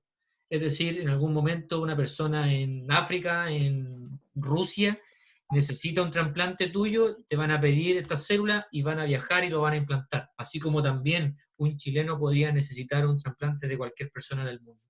Los invito a una campaña hace poco, donde salió en televisión para que puedan también, yo creo que es bastante bonito poder participar de esta forma, de ser un posible donante de células madre, en este caso de médula ósea, para salvar alguna vida. ¿Qué es lo que tenemos acá, chicos? Esto les informo que lo saqué del Gerald Carp, esta parte, en donde nosotros tenemos acá la diferenciación. Es importante, nosotros ya hemos hablado de la diferenciación, y la diferenciación dependía de algunas cosas, como bien dijo una de sus compañeras, a nivel genético y a nivel de matriz. Entonces, por ejemplo, tenemos aquí las células madre. ¿Qué conocen ustedes de células madre? ¿Han escuchado hablar algo de células madre? Si bien no vamos a hablar del tema células madre muy a fondo, porque tenemos una clase de hora y media solamente células madre durante este semestre, pero ahora esto me pareció importante, estaba en el capítulo del CAR que lo quise sacar. ¿Qué saben ustedes de las células madre? Que son totipotenciales o algo así. Sí, ¿y tú sabes qué significa que es totipotencial? Que podían transformarse en cualquier cosa, hasta un feto. Algo así. Correcto, eso es verdad. Son totipotenciales. Bueno, las células madres se van a dividir en totipotenciales, pluripotenciales o multipotenciales, dependiendo de la capacidad que tengan para generar un tipo de célula diferente. Y la que tú dices, la totipotencial, hay una sola célula que es totipotencial. ¿Cuál es? ¿Lo sabes? ¿Lo saben? No. El ovocito, el huevo fecundado, el óvulo. Ah, sí, sí. El óvulo es la única célula que es totipotencial, es decir, es capaz de generar todo, como tú bien lo definiste, incluso un feto. Y aquí, por ejemplo, tenemos las células madre embrionarias. Las células madre embrionarias que son capaces de, obviamente, generar distintos tipos de células. Ustedes han escuchado, me imagino, hablar de las células madre embrionarias, ¿verdad? Sí. No, al menos yo no. ¿Qué han escuchado al respecto? Tiene que ver algo con la placenta, ¿no es cierto? No, las células madre embrionarias y las células madre de la placenta son distintas. ¿Por qué piden las células de la placenta a veces? Primero que todo, no sé si te las piden, lo que hacen es, a veces las guardan, porque en la placenta tú tienes células madre, pero no son embrionarias. Principalmente en la placenta tú tienes bastantes vasos sanguíneos, y también te piden, por ejemplo, el cordón umbilical, que lo puedas guardar, porque ahí tú tienes células madre hematopoyéticas. Por ejemplo, si tú eres madre y tú en el futuro piensas, que cualquiera nos puede pasar, uno de nuestros hijos puede tener leucemia, eso nos puede pasar a cualquiera. Entonces, si tú tienes guardada o congelada esas células madre que están presentes en el cordón umbilical, lo que tú puedes hacer es las congelas, y si en algún momento tu hijo tiene leucemia, tú no tienes que andar buscando alrededor del mundo, como te acabo de explicar en la diapositiva anterior, tú simplemente descongelas esas células y se las pones a tu hijo, sin ningún problema. Eso es válido, eso se hace. Entonces, por eso algunas personas deciden guardarlas. Bueno, muchachos, entonces, como ustedes bien saben, tenemos células madre embrionarias. Pregunta, ¿tenemos células madre adultas también? ¿O solo embrionarias?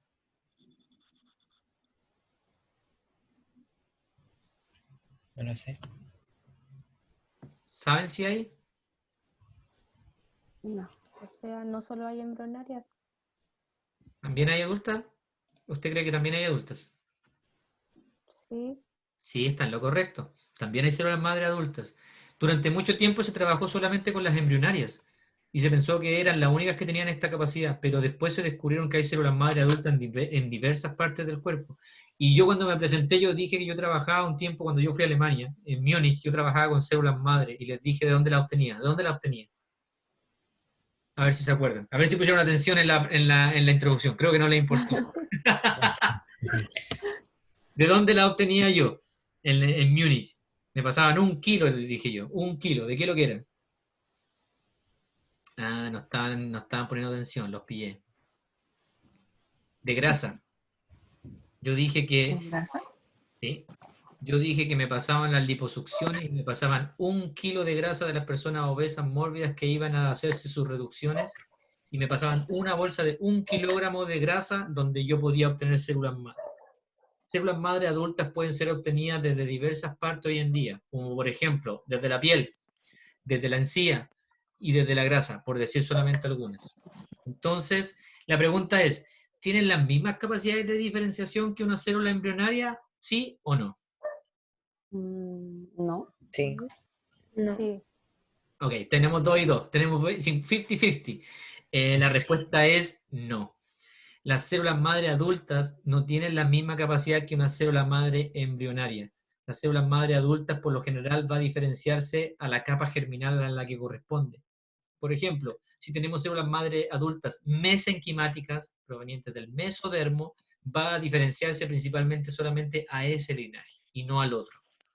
En cambio, la embrionaria, por eso es tan interesante y muchos científicos abogan por trabajar con ella, puede dar origen a todas las demás. Sin embargo, ustedes comprenderán que hay un problema ético, ¿verdad?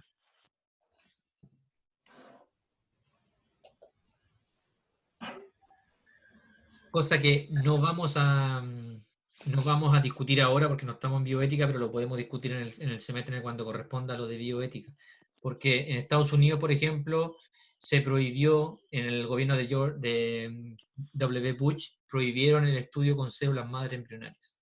Comprenderán que para muchas personas la vida comienza cuando hay fecundación, por lo tanto, ellos son pro vida y esto para ellos es inaudito. Trabajar con embriones no corresponde. Ok, muchachos. Finalmente, las células estas tienen que ser cultivadas. Cuando nosotros las cultivamos ya hablamos un poco. Estos cultivos pueden ser para distintas aplicaciones. Por ejemplo, una de las más importantes para ustedes, como farmacéuticos, es para test de drogas. Y quiero que mantengan eso en mente para las preguntas que vienen posteriormente, para investigación en cáncer o para todo lo que ustedes ven ahí. Estas son las ventajas y las desventajas de cultivar las células, que no vienen al caso, las pueden leer por ustedes. Y esto también que les quiero mostrar, fíjense por favor las diferencias en las células. Esta es una neurona varias neuronas con una forma más alargada. Fíjense por favor a la derecha los fibroblastos humanos. Y acá tenemos las células HeLa. ¿Alguno de ustedes ha escuchado hablar de las células HeLa? Quizás lo han hecho. ¿Alguno tiene idea? En la sección anterior pensé que no sabían, pero había algunos que conocían de las células HeLa y me dieron una explicación. Por eso les pregunto, no es imperativo que lo sepan, yo creo que a lo mejor nunca lo han visto. Consulta. ¿Alguno de ustedes ha escuchado hablar de las células HeLa? Sí. No. ¿Nada? No. Ok. Las células HeLa son células que fueron tomadas del cáncer de cervix de una paciente en Estados Unidos. ¿Por qué se llaman HeLa? HeLa significa por las siglas del nombre. La señora se llama Henrietta Lacks. Se llamaba en realidad, murió precisamente de cáncer cervicouterino. Pero lo más importante, y por qué les preguntaba, porque quizás lo escucharon en las noticias, veo que no fue el caso, en donde esta señora, los familiares de esta señora, demandaron al médico, porque estas células siguen creciendo hoy en el laboratorio. Es más, en la misma Facultad de Ciencia, al frente de ustedes, se siguen trabajando con las células HeLa que fueron aisladas por el año 1950. Son células cancerígenas. Recuerden que las células cancerígenas crecen por siempre, no se detienen. Entonces, la demanda de los familiares fue que estas células te las venden. Tú las compras y las trabajas en el laboratorio.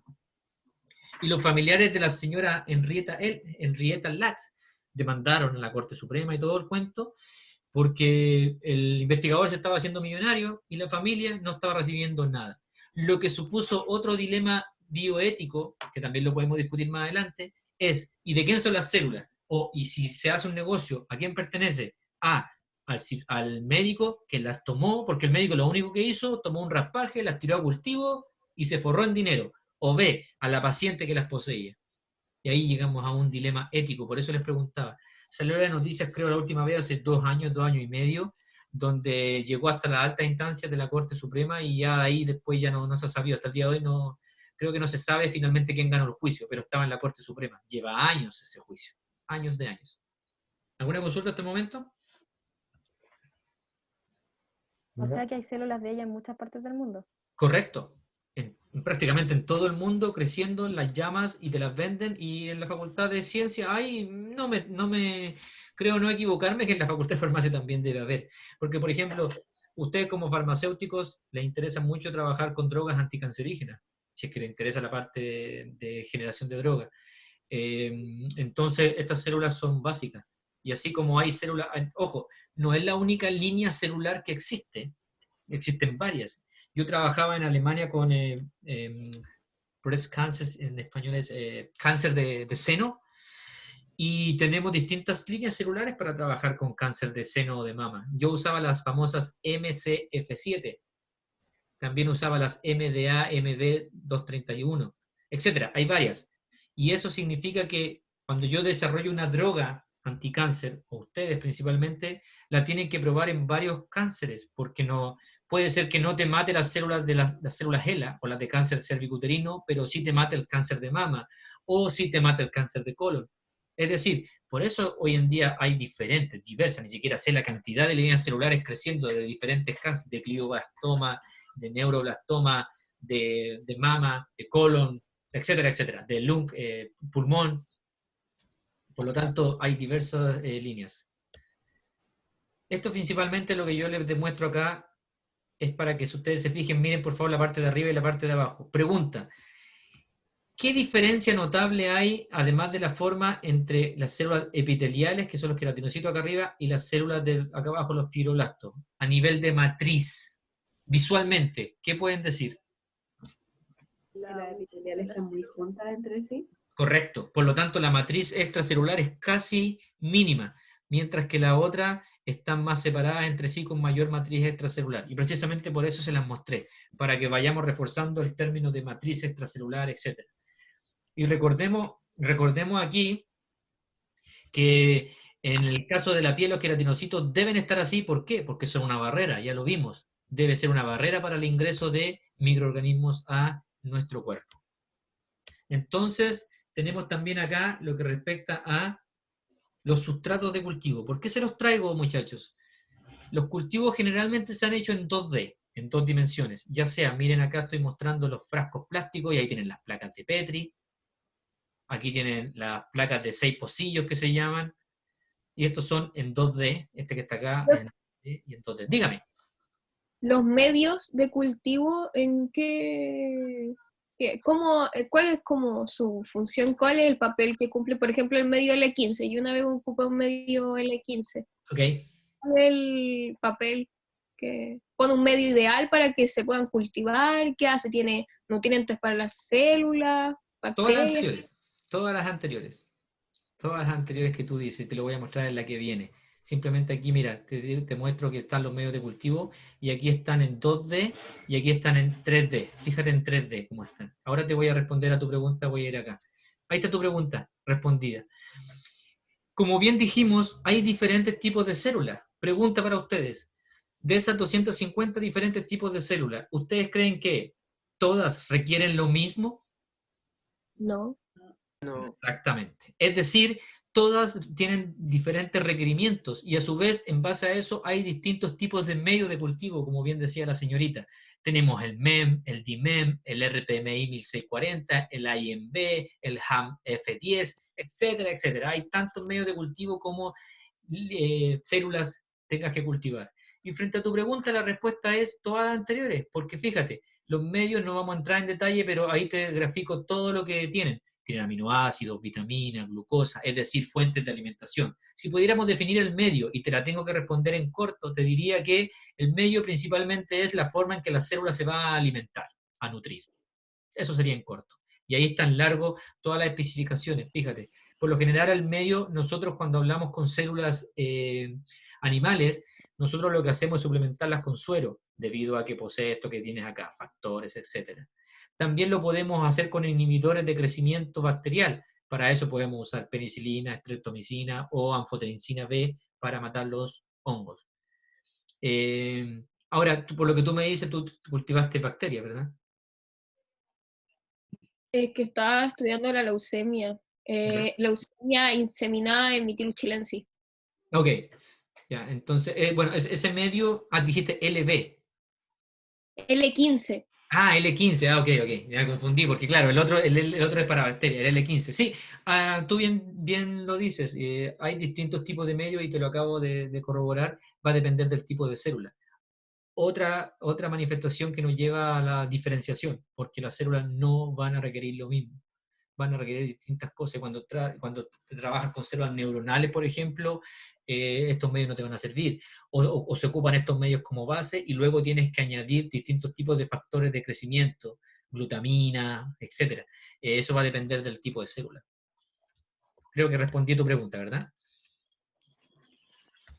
Sí, profe, gracias. De nada. Seguimos entonces, chiquillos. Vamos ya casi terminando. Aquí, esto es un incubador, no voy a entrar en detalle, aquí nosotros guardamos las células, y ¿qué es lo que principalmente hacemos? Emular las condiciones de las células, la temperatura, la humedad, etc. Luego los medios que adelantó su compañera con la pregunta, que los ven ahí, los pueden ver en casa también para que tengan una mayor idea. Y llegamos a lo que es una pregunta que es la que tengo acá. Como pueden darse cuenta, es otro paper en inglés. Que no se asusten, no se los voy a dar para la casa, a menos que ustedes lo quieran leer, se los puedo mandar, pero simplemente lo traigo a colación como una pregunta. Y la pregunta dice, ¿es tiempo para comenzar la transición desde la estructura 2D a 3D en cultivo celular? Pregunta. Si se fijan, es un paper muy moderno, de marzo del 2020. Pregunta para ustedes, esa es la pregunta para ustedes, después vamos a ver lo que dice el paper. ¿Qué creen ustedes? ¿Nosotros deberíamos cultivar células humanas, por ejemplo, en 2D o en 3 dimensiones? Las condiciones están listas, obvio que sí, en 3D. Como usted dijo, hay un científico estadounidense que lo está haciendo en 3D. Bueno, imprimiendo órganos, pero si son aptos, claro que sí, ¿por qué no? Ok, ¿tú preferirías hacerlo en 3D? ¿Hay alguna otra respuesta? No sabemos si esa respuesta está buena, a lo mejor no. Veamos qué dice alguna otra persona. ¿Por qué estaría mal así lo que ella cree? No dije que esté mala. Primero que todo, dije, vamos a ver si está buena. No dije que esté mala. Ok, frente a eso, ¿hay alguna otra respuesta que frente a esa pregunta? ¿Preferirían seguir cultivando en 2D? ¿Deberíamos hacerlo en 3D? Recuerden, fíjense, este paper recién salió, todavía no sabemos la respuesta, así que todas las respuestas son válidas. Que, o sea, al final la ciencia se trata de eso, de seguir investigando en terreno desconocido. Entonces, si nunca pasamos del 2D al 3D, no vamos a poder avanzar en tácticas de medicina y de investigación. Perfecto. Y seguimos en el mismo plano. Y la pregunta es... También puede dar respuesta a que a lo mejor no funcione esa técnica y sea como experimental y pueda salir mala. Por ejemplo, que quieran hacer en 3D, pero al final no dé tanto resultado como las 2D y tengan que seguir en de esa manera. Perfecto, todas las respuestas están bien y aquí viene otra pregunta. En sus cuerpos, ¿la célula está en 2D o en 3D? 3D. Ok. ¿Hay otra respuesta? Todos creen que es en 3D. A mí me entra la duda porque cuando la ponemos en un microscopio, cuando ponemos, por ejemplo, un corte del tejido epitelial, yo lo veo en solo un plano, en solo 2 planos, Okay. Entonces, por eso me entra la duda en que si nuestra célula... No sé, profe, contesta usted, diga. Pero es que lo que me dice está muy bien porque era lo que todos pensamos y está en lo correcto. Tú bien dices, cuando yo pongo una muestra en microscopio, para mí es 2D nada más. Y claro, En realidad es en 3D, lo que pasa es que tú ves un slice, Y una por pequeña eso, muestra, por pero eso en realidad las células están en 3D en nuestro organismo. Frente a esa pregunta general que vemos ahí, la respuesta es precisamente nosotros deberíamos cultivar en 3D, no en 2D. ¿Y por qué? No vamos a analizar todo el paper, simplemente les traigo que, miren esto por favor, siempre se cultivó en 2D, recién en el año 2000 comenzaron a cultivar en 3D. Imagínense, los científicos que han llevado toda su vida estudiando, todos saben o sabían que las células crecían en 3D. Pero ¿por qué lo hacían solamente en 2D? ¿Por qué creen ustedes? Pregunta, ¿por qué creen ustedes que lo hacían solamente en 2D y en 3D no? Por la tecnología. Ok. ¿Tú crees que es más fácil cultivar una célula en 2D o en 3D?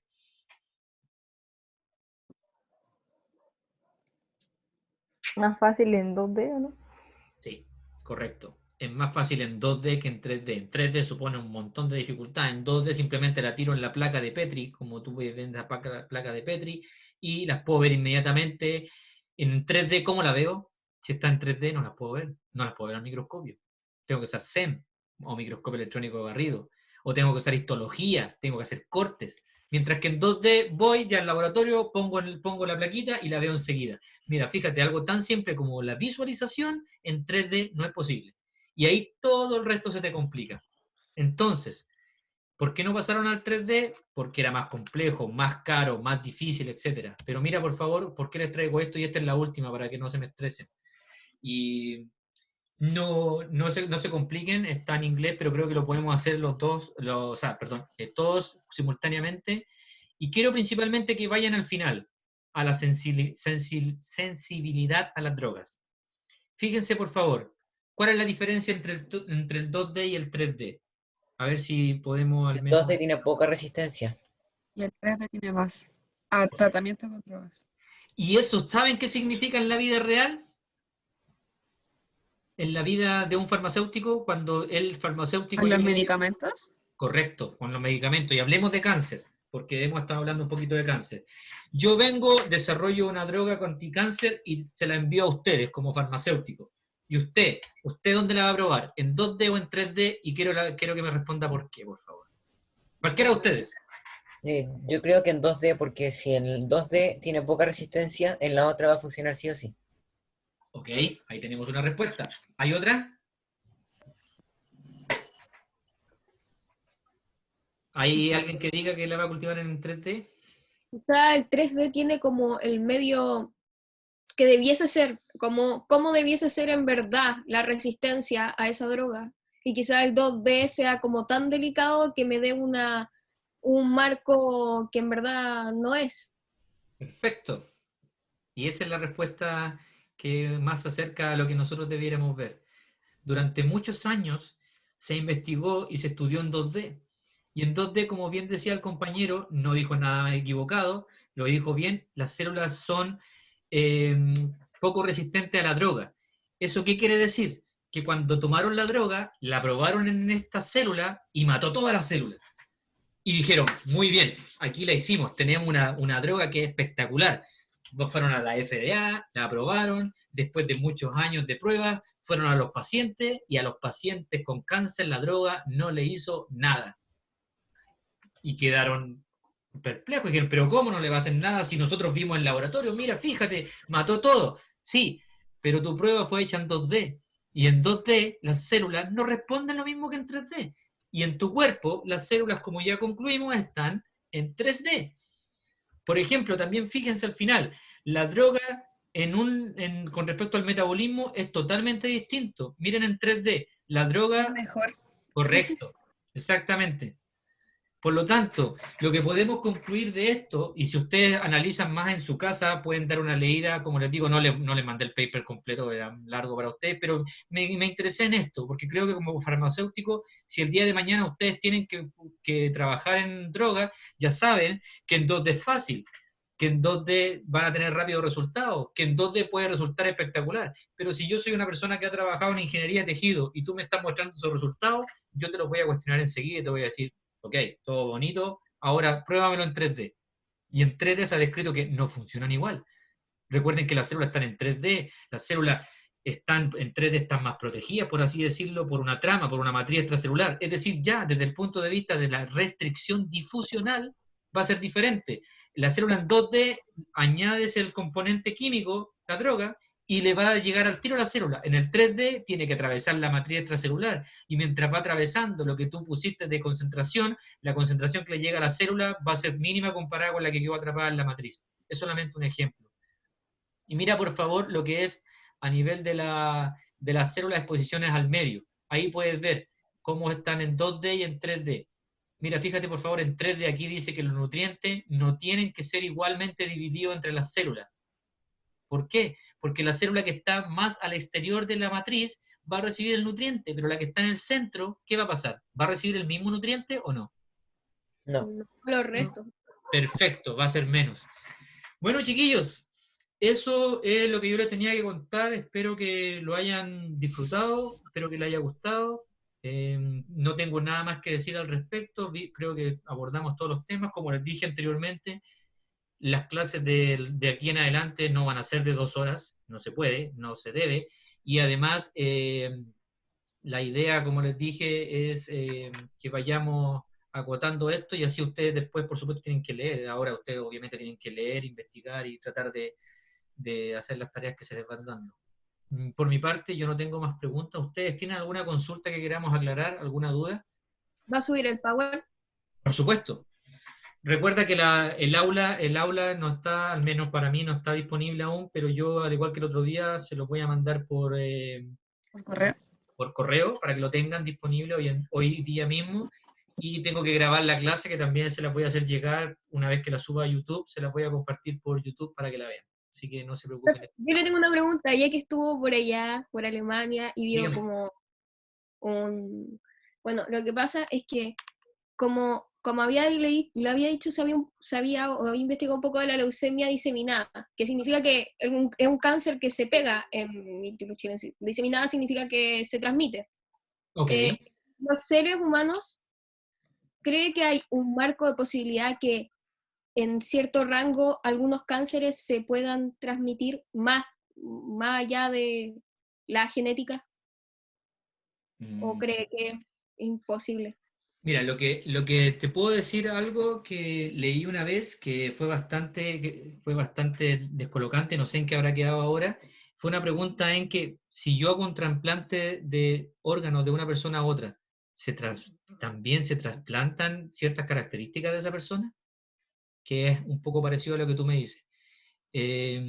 Algunas personas dicen que sí, vieron que algunas características de la persona A, que fue el donante, se traspasaron a la persona B, y cosa que los descolocó muchísimo. Estoy hablando de características incluso en la forma de actuar. Dicho eso, a mí me cuesta creer que pueda haber, tú dices que hay como una especie de contagiar, sería como contagiar, de traspasar el cáncer por tocar a alguien. No te entendí mucho a dónde iba la pregunta. Por ejemplo, creo que se llaman los demonios de Tasmania. Ellos Okay. tenían leucemia diseminada, se mordían y se transmitían la leucemia diseminada. Ese era como el principal factor de transmisión de ese cáncer. Y por eso algunos están en peligro, algunas especies de están en peligro de extinción. Ese es uno de los primeros factores. Entonces yo me pregunto si en otros tipos de cáncer, porque la leucemia no es tal cual así, ¿podrá haber este factor de activación? Porque en verdad todos tenemos un grado de cáncer en nuestro cuerpo, solamente que se activa. Entonces, quizá hay algún tipo de diseminación en el ser humano. Yo al menos creo que podría haber. ¿Usted qué piensa sobre eso? Mira, con respecto a lo que tú dices, que todos tenemos cáncer, claro, por supuesto. Simplemente recuerda que nuestras células todas tienen cierto parámetro de división, y el cáncer se basa simplemente en que una célula, en parte, dividiéndose sin control. Entonces, en ese sentido, claro, tú tienes razón. Ahora, una activación como la que acabas de decir, la desconozco, y yo me inclinaría a decir que no, pero no tengo mayores conocimientos. De hecho, nunca había escuchado esta teoría de la leucemia diseminada, al menos en humanos. Lo que sí te podría decir, lo que te acabo de comentar, que algunas personas con trasplante se piensa que pueden, y de hecho creo que se dio un caso en donde una persona con trasplante, y fue bien complejo, que tenía cáncer, después se dieron cuenta que la persona que recibió el órgano también desarrolló el cáncer. Entonces, a nivel de trasplante, creo que las últimas investigaciones están tratando de tener mucho cuidado, creo que se está dando algo así, pero al nivel que tú ya apuntabas más específico, no lo sé, tengo mis dudas. No diría que sí ni que no, sí, no hay problema. ¿Alguna otra consulta, chicos? Sí, profe, en el libro que nos mandó, ¿en qué unidad podríamos encontrar más sobre la clase? Lamentablemente, en ese libro no aparece nada de lo que yo he hablado, nada. Yo te podría tratar de dar tratar de buscar información por otro lado. Yo las clases las preparo de diferentes fuentes, no solamente un libro.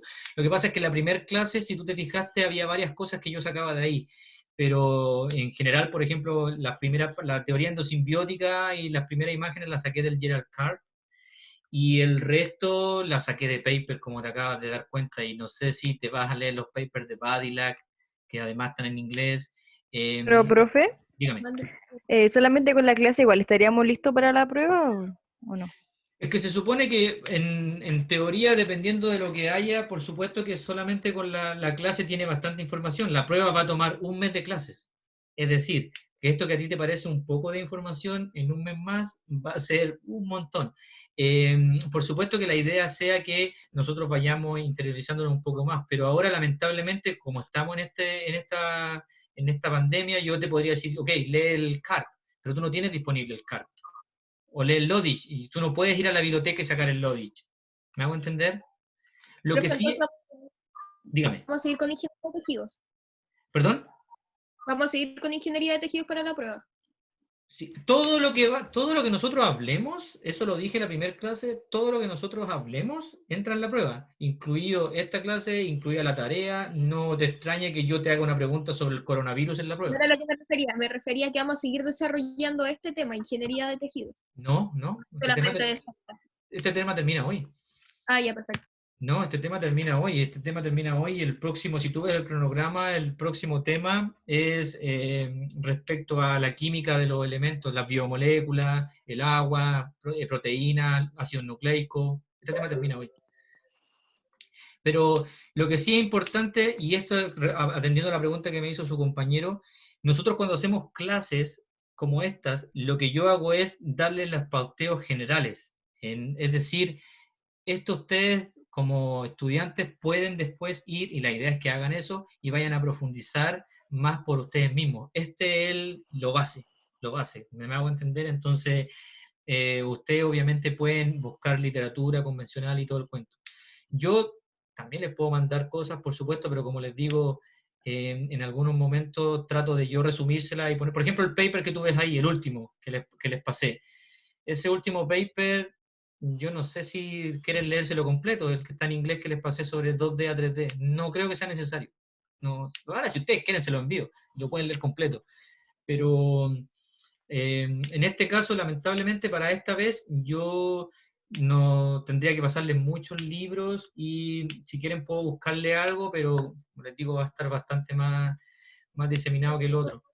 Dígame. Tenemos disponibilidad el Gerald Carr, lo leemos la parte que no apareció en su clase. Sí, por supuesto. Si tienes disponible el Gerald Carr, tú puedes ver que en el Gerald Carr te vas a dar cuenta que la imagen de teoría endosimbiótica la saqué del Gerald Carr, en la misma, y lo que está ahí también, lo del protozoo al principio también, y lo de la reemplazo celular con respecto a las células embrionarias también está del Gerald Carr.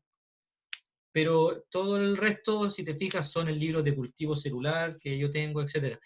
Y como te digo, principalmente es acotar un poco este tema. Si tú te pones a leer de cultivo celular, yo tengo un libro aquí de 700 páginas solo de cultivo celular, que es donde yo saqué lo más importante. Entonces no se justifica que tú te pongas a leer todo eso, pero sí tienes que saber que un cultivo celular, en qué momento usarlo, por qué hay distintos medios, y qué tiene que ver eso con la diferenciación. ¿Me hago entender? Principalmente es eso. Obviamente, si ustedes tienen disponible la literatura como el Gerald Carr y lo pueden leer, por supuesto que lo pueden hacer. ¿Alguna otra consulta, chicos? No. Yo tengo una última acotación para ustedes. Ayer me escribió el profesor que va a dar la clase desde Alemania y me hace varias preguntas que yo se las voy a responder, pero una que quiero compartir con ustedes, y creo que la respuesta la sé, pero prefiero compartirla con ustedes. Él me dice que si es necesario las PowerPoint, él va a hablar en español, pero las PowerPoint, traspasarlas todas al español, porque él obviamente las tiene en inglés o en alemán, pero principalmente en inglés, que yo le quiero decir o que les quiero preguntar a ustedes qué les parece, les complica mucho, al igual como yo aquí ponía una que otra presentación con alguna imagen, con algo en inglés, ¿les complica eso? Que la haga con cariño, que las traduzca. ¿Usted la prefiere traducida? Sí, igual. Pero, O sea, cuando no uno sé cómo pensarán los demás, pero así como usted lo hace, pone solo la imagen y lo explica. Al final lo que nos va a quedar a nosotros es la explicación y no tanto el nombre. Así Ya. que, por mí personalmente no tengo problema, no sé cómo mis compañeros. Ya, eso les quería preguntar porque, bueno, él también me lo pregunta, a mí cuando le explico como lo hago yo, él también, yo he visto sus presentaciones, él principalmente va a poner una imagen en inglés como la que yo le mostré incluso cuando me presenté, o como la que presenté ahora, pero la explicación va a ser en español. Así que yo creo que por ahí a lo mejor no habría problema, pero por eso les preguntaba, él también me dijo, ¿la podía pasar al español? Yo creo que tampoco, no sé si sea necesario. ¿Qué opinan ustedes para darle una respuesta a él? Porque la otra respuesta ya las tengo pensadas cómo dársela, pero esa le quería preguntar a ustedes principalmente, porque también me sirve a mí, porque a lo mejor ustedes se complican cuando yo les presento, por ejemplo, la última imagen que tengo acá, la que le presenté la imagen del PPT en inglés. No sé si les complica o no, ¿me hago entender? Mientras su clase no se base en esa PPT y que lo explique, todo bien, que no la traduzca, pero si se basa en eso, yo al menos tengo que tener mi tiempo entiendo, pero tengo que tener mi tiempo, ¿cachai? Como para contextualizarme en lo que estoy leyendo. Por ejemplo, en esta PPT, ¿a ustedes les complica que haya estado en inglés? No, porque les ok. Usted dijo las diferencias como las más relevantes y explicó y usted sabe, entonces como que al final.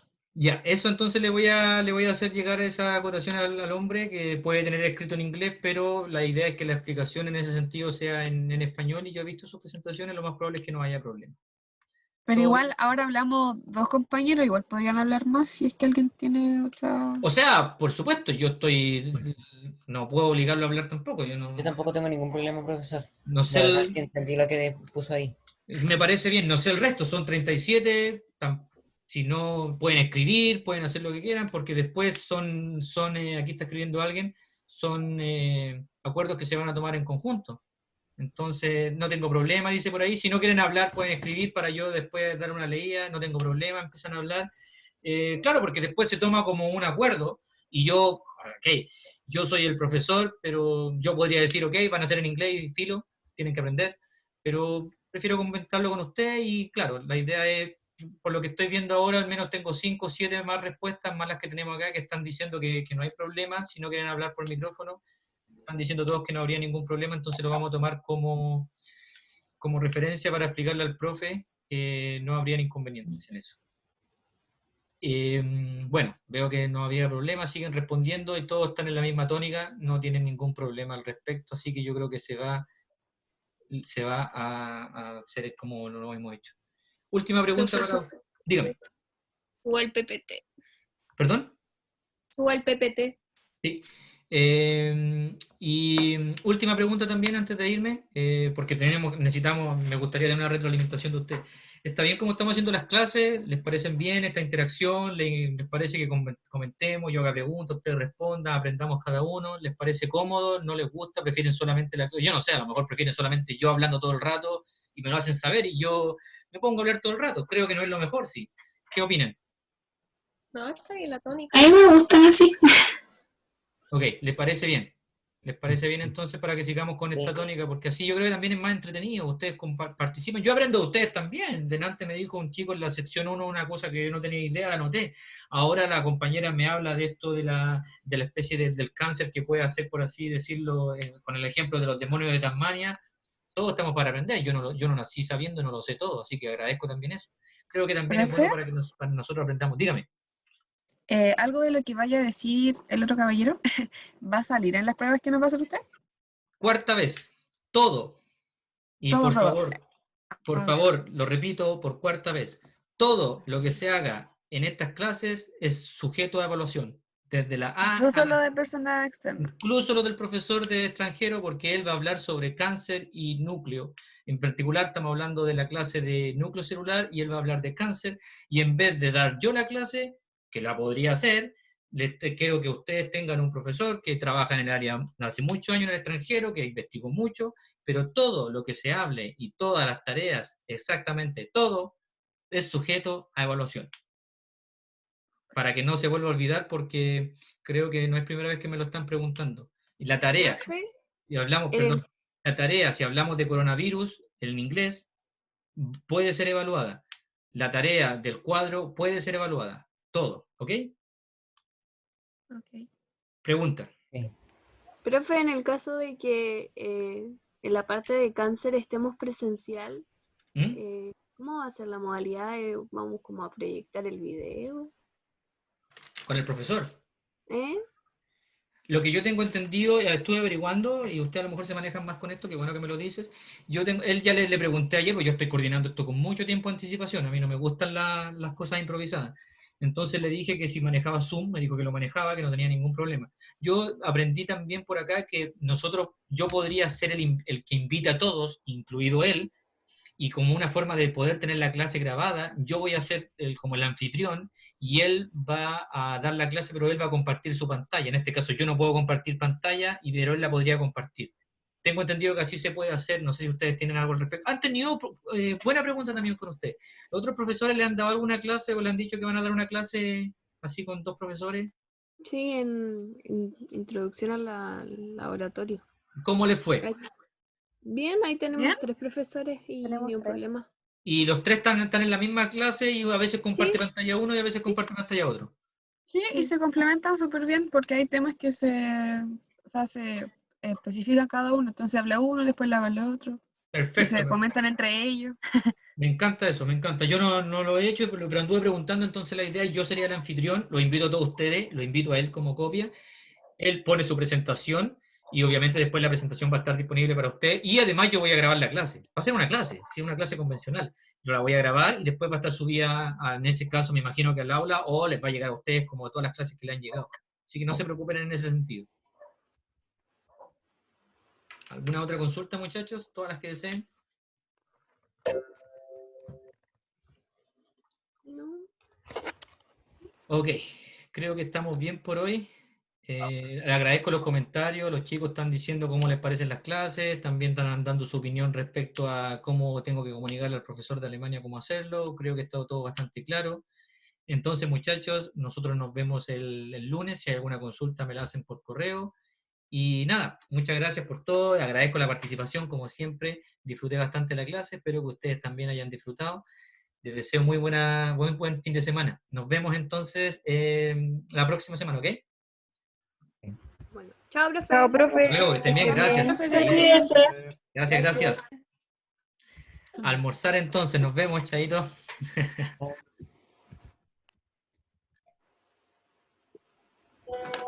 Profe. Dígame. Es que, ¿cómo se llama? Les voy a preguntar por lo que yo hice la tarea con una compañera porque estábamos estudiando anoche y dijimos hagamos la tarea de Biocell y nos pusimos a hacerla. Ese fue el contexto del por qué la hicimos juntos. Ya. O sea, a mí no era tarea grupal, entonces lo que me complica un poco es que alguien podría decir, pero si yo la hicieron grupal, ¿por qué yo no puedo? Entonces en ese sentido podemos empezar con problemas. Por esta vez, mándenmela, no hay ningún problema, pero la próxima vez cuando sea tarea grupal, se hace grupal, y si no, se hace solo, porque como les digo, algún alumno puede sentirse un poco pasado a llevar, o no sé cómo decirlo, porque es fácil decir, porque ellos sí, nosotros no. Por ser la primera vez, no hay problema, ¿ok? Pero para la próxima, Ya, si es individual, y también vamos a tener instancias para hacer trabajos grupales. Yo lo podría haber hecho grupal, a mí me gusta que trabajen en grupo, pero dado la contingencia del coronavirus es como complejo. No te puedo dar tareas grupales porque se supone que no puedes salir de tu casa para ir a la otra, entonces como un poquito más complicado. Yo me imaginé que era más complejo. Hemos hecho taller, sí. Hicimos un taller de anatomía en grupo. ¿Ya? Y estamos en introducción a la química y farmacia en grupos.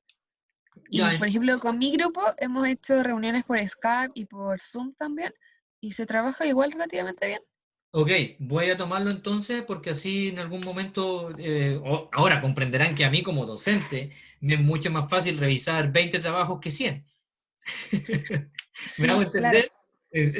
O sea, a mí también eso me facilita la vida. Solamente que yo me temía que debido a que no pueden andar saliendo de sus casas podía ser un poco complejo. Pero si dicen que esto funciona, claro, en el futuro podemos hacer trabajos grupales, a ustedes les favorece y a mí, como te digo, imagínate ahora me están llegando al correo, tengo 90 alumnos aproximadamente, tengo que revisar 90 trabajos diferentes. Mientras tanto, si los divido en 4 o 5, eso lo divido entre 5, entonces no habría problema. Muchas gracias. Esa es la idea, chicos, que vayamos interactuando. Ustedes me den sus pareceres y yo también, por supuesto, los puedo tomar.